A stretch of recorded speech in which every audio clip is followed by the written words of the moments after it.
I've always been fascinated by what happens after we die. This question haunts many of us. Do our departed loved ones continue to watch over us from the other side? This profound inquiry touches on the essence of our existence and the relationships that define our lives. Throughout history, various cultures and spiritual traditions have offered different perspectives on this mystery. Some believe that the deceased maintain awareness of earthly affairs, while others argue that the dead enter an entirely different realm, disconnected from our world. While researching this topic, I came across the remarkable work of Edgar Cayce, a humble man from Kentucky who entered trance states to provide astonishingly detailed information about health, spirituality, and the afterlife. What made Cayce's insights particularly compelling was how they bridged Eastern spiritual concepts with Western religious traditions. My own journey into this question began after losing my grandmother. In the weeks following her funeral, I experienced strange coincidences. Her favorite song played at unexpected moments, dreams in which she appeared with messages, and an inexplicable feeling of her presence during difficult decisions. Were these merely psychological coping mechanisms, or was there something more? As I spoke with others who had similar experiences, I discovered I was not alone. A friend described how, after her father's passing, she instinctively avoided a dangerous situation on the highway, feeling certain it was her father's intervention. Another acquaintance found an important family document in a place he had searched multiple times before, discovering it on the anniversary of his mother's death. While these personal stories are compelling, they do not constitute conclusive evidence. The scientific community generally dismisses such accounts as coincidences, wishful thinking, or the mind's attempt to find patterns and meaning during grief. Psychologists might explain these experiences as our brain's way of maintaining bonds with those we've lost, a natural part of the grieving process. Yet across various religious traditions, consistent themes suggest a continued connection between the living and the dead. Many practices involve prayers for the deceased, believed to aid them in their spiritual journey, implying an ongoing relationship between our world and the next. What makes this question so powerful is its intersection with our deepest fears and hopes.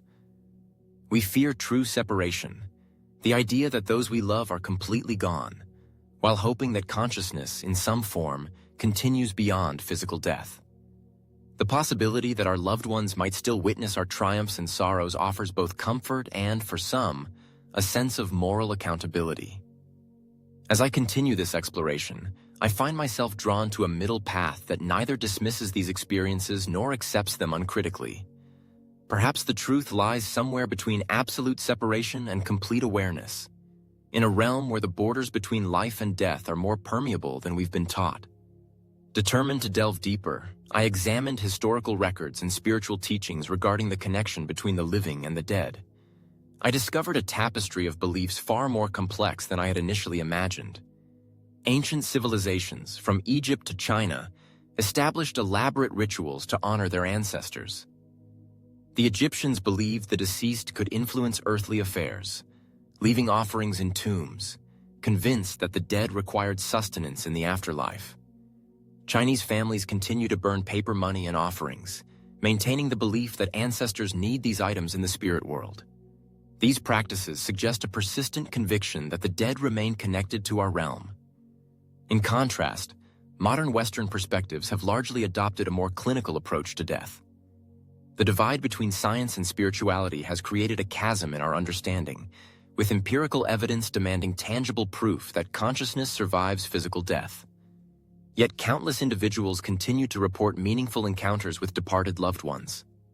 Dr. Raymond Moody, who coined the term near-death experience in 1975, documented over 1,000 cases of people who were clinically dead before resuscitation. Many described floating above their bodies, moving through tunnels of light, and encountering deceased relatives. While skeptics attribute these experiences to oxygen deprivation or neurochemical reactions in the dying brain, the consistency of these accounts across cultures and age groups is striking. My research led me to Dr. Elizabeth Kubler-Ross, who spent decades working with dying patients.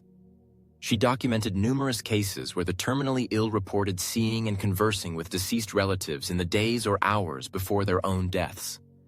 These deathbed visions often brought immense comfort to the dying, suggesting a transitional meeting place between worlds. During an intense period of my investigation, I spoke with Maria, a hospice nurse with 30 years of experience.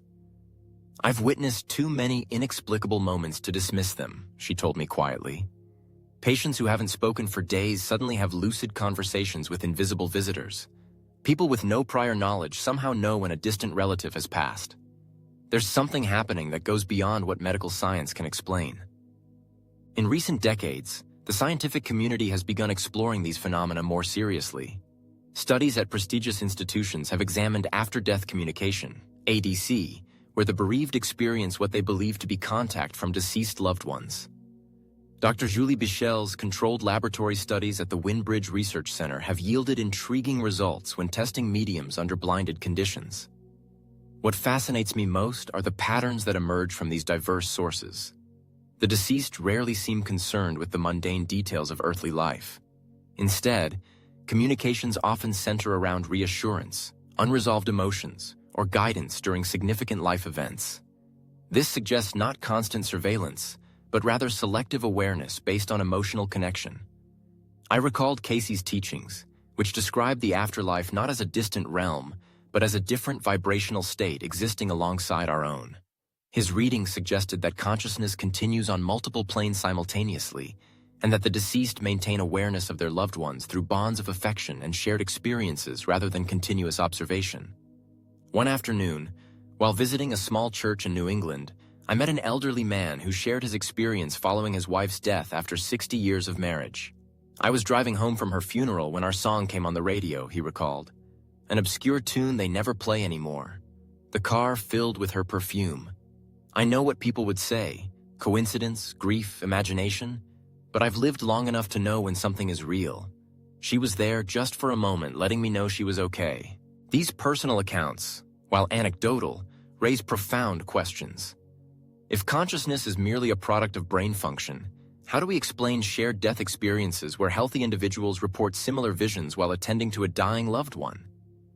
Or the numerous cases where people receive information they couldn't possibly know through conventional means? The quantum physics concept of non-locality, where connected particles continue to affect each other regardless of distance, provides an intriguing parallel. Could consciousness operate similarly, maintaining connections that transcend physical separation, even death? As I continued my exploration, I realized that perhaps the most important question isn't whether the dead watch us, but how this possibility might transform how we live. If our actions and choices remain visible to those we've lost, does this change how we navigate our remaining days? Does it challenge us to live more authentically? Knowing that true separation might be an illusion, I found myself standing at a crossroads in my research. Having explored both historical beliefs and contemporary accounts, I needed to understand how different spiritual traditions view the relationship between the living and the dead. This exploration led me to unexpected revelations about the nature of consciousness itself. Buddhism teaches that consciousness continues after death, entering either rebirth or various transitional states. The Tibetan Book of the Dead intricately describes the experiences of consciousness during the Painine days following death. Within this tradition, the deceased retain awareness of their loved one's grief, but are encouraged to release earthly attachments to progress spiritually. This suggests not constant watching, but a gradual transition where awareness of earthly matters diminishes. In contrast, many indigenous cultures believe that ancestors remain active participants in community life. The Maori of New Zealand think departed family members become guardians who guide and protect their descendants. During important ceremonies, the veil between worlds thins, allowing direct communication. Similarly, Mexican Day of the Dead celebrations create sacred space for reconnection with ancestors, who are believed to visit during this time. Islamic tradition holds that the soul enters a state called barzakh, an intermediate realm between death and resurrection. While in this state, the soul retains some awareness of earthly affairs, particularly when family members visit graves or offer prayers. However, this awareness is limited and focused primarily on spiritual matters rather than mundane daily activities. What struck me most was how these diverse traditions share certain common elements, despite their cultural differences. Most suggest that the dead retain some connection to those they loved, but are primarily focused on their own spiritual journey. The watching, when it occurs, seems selective rather than constant, centered around significant moments or when directly called upon through prayer or ritual. I decided to interview Dr. Samantha Fletcher, a grief counselor who works with bereaved clients reporting after-death communications. Over her 20-year career, she has documented hundreds of such experiences.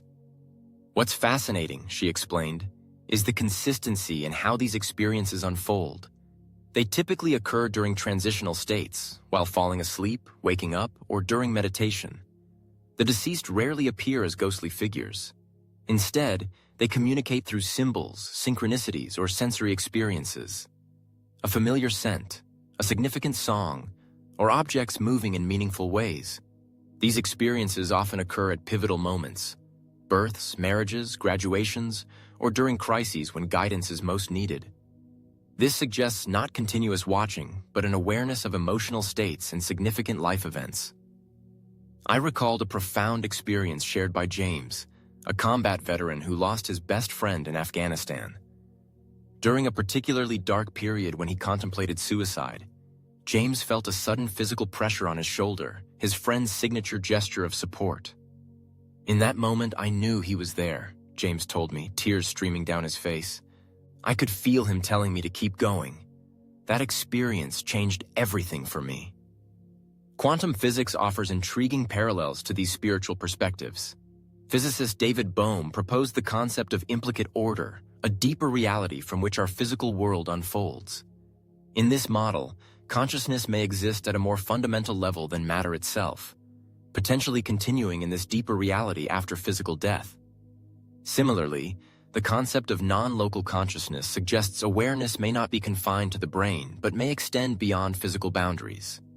Dr. Pim van Lommel, a cardiologist who has conducted extensive research on near-death experiences, proposes that consciousness may be non-local, functioning like a field of information that interfaces with the brain but isn't produced by it. If true, this would explain how consciousness could continue after brain function ceases. During my investigation, I spoke with Thomas, a physics professor who experienced what he described as contact from his deceased wife. Initially skeptical, he dismissed his experiences as grief-induced hallucinations. However, when she communicated specific information about where to find important documents, details he couldn't possibly have known, he began to reconsider. That's when I realized we might need new models to understand consciousness and its continuity. The most compelling evidence, however, comes from children who report past life memories. Dr. Jim Tucker at the University of Virginia has documented over 2,500 cases of young children with detailed memories of previous lives. Many provide verifiable details about deceased individuals they couldn't have known through normal means, including obscure personal information, causes of death, and even where valuable items were hidden. What surprised me was learning how these various traditions, scientific explorations, and personal accounts align with what Cayce once described during his readings. He spoke of the afterlife as consisting of various vibrational states or dimensions, with consciousness continuing its journey through these planes. According to his readings, the dead maintain awareness of loved ones through bonds of affection that transcend physical death. But their primary focus shifts to their own spiritual evolution. As I compiled these diverse perspectives, I began to see patterns emerge. The veil between worlds may be thinner than we've been taught to believe. Perhaps the question isn't whether the dead watch the living, but how the relationship between consciousness, love, and perception continues beyond physical separation. As my journey neared its conclusion, I contemplated the profound implications of all I had discovered. If consciousness indeed continues beyond physical death, and if some form of connection persists between the living and the departed, how might this reshape our understanding of existence itself? I spent a week at a monastery in the mountains, speaking with monks who maintain ancient practices of communicating with ancestors. Brother Michael, who had spent 40 years in contemplative practice, shared an insight that resonated deeply. The question of whether the dead watch us assumes separation that may not exist. Perhaps we're asking the wrong question. Instead of wondering if they watch from over there, consider that the boundaries between here and there may be constructs of limited perception. This perspective echoed the quantum principles of entanglement and non-locality. Once two particles interact, They remain connected regardless of distance, each instantaneously affecting the other. Perhaps consciousness operates similarly, maintaining connections that transcend our conventional understanding of space and time. During my research, I encountered the work of Dr. Helen Wambach, who conducted regression studies with over 1,000 subjects, documenting their memories of life between lives. Her findings suggest that souls often choose to reincarnate in soul groups, clusters of beings who repeatedly incarnate together in different relationships across lifetimes. If true, this would explain why certain connections feel profound and immediate. We may be recognizing souls we've known across many existences. The more I explored, the more I recognized patterns across diverse sources of knowledge. Mystics from various traditions describe reality as a unified field of consciousness from which individual awareness temporarily emerges, like waves from an ocean. Within this model, death represents not an end, but a transformation, a return to broader awareness while maintaining the unique qualities developed during physical life. Among the most compelling accounts I collected were instances of terminal lucidity, where individuals with severe dementia or brain damage experience sudden clarity shortly before death. In one remarkable case, a woman who hadn't recognized her family for years suddenly sat up, called each relative by name, and shared insights into family matters before peacefully passing hours later.